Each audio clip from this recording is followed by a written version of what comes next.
Some years ago, our church is part of a group of churches in the Fellowship of Christian Assemblies, and I've been on the national board for a time, and there was one of our leaders. He had served as president and representative, different roles he had had, and he always liked coming to the meeting.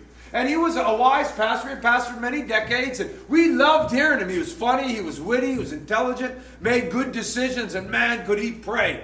And his term came to an end.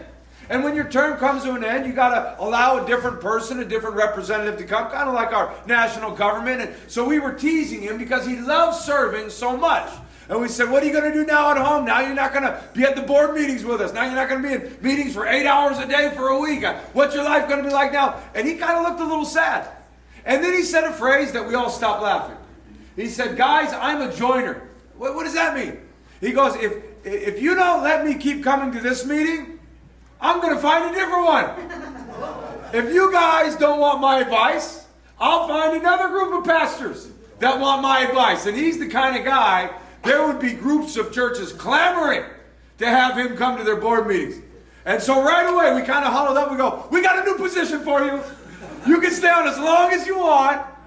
Have you come to meet people that are joiners? They're in a good relationship or a bad relationship, either way. And once it ends, they join a new relationship.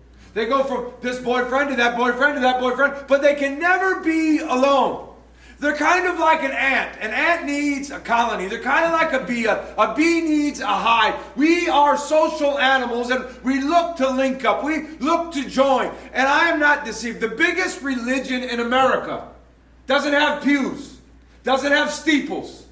It has stadiums, jerseys, rules, referees. They sell out every stadium in America on Sunday morning. Lots of people come to our Saturday night service so they can watch the game on Sunday. Look, and we'll take you as we can get you, but I understand. There is a major religion of people that love to join the group. They love to say, my team, our team. They're devastated when their team loses. And when their team wins, they're bragging like they did something about it. You didn't do nothing but buy some popcorn and watch the game now. But people want to be joiners. And I want you to be a joiner of the church. I want you to be fully integrated, connected. God is not what you imagine him to be. God is who he says he is. Turn, if you would, to the book of Deuteronomy chapter 7, and we see a glimpse of God revealing himself. As Moses is rehearsing the laws, and Deuteronomy's that echoing of all that God has done for his people. He comes to this passage and he says, now the Lord our God is God. He's the faithful God, and he keeps his, here's the key word, covenants, for 1,000 generations of those that love him and keep his commands. God has chosen, for whatever reason he's wanted to be a covenant God. The word covenant, we'll get to it, literally means to cut.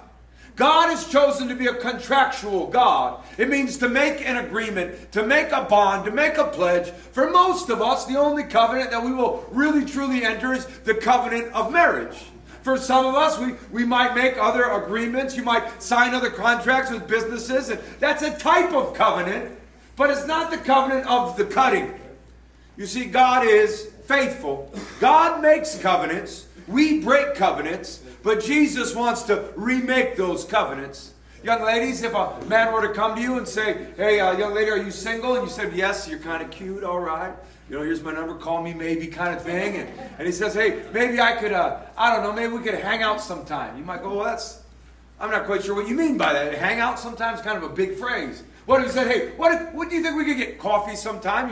Does he want my advice, or is he interested in me? Or maybe he says, hey, maybe we could get some dinner. Or maybe he says, hey, let's go on a date. Okay, now I kind of see what's going on here. We're starting to put some parameters. But if somebody offered to take you to coffee, you could go or not go. You could go once, and that would be the end of it. If somebody got down on one knee and pulled out that rock and said, will you marry me? Now you're making a higher level of commitment.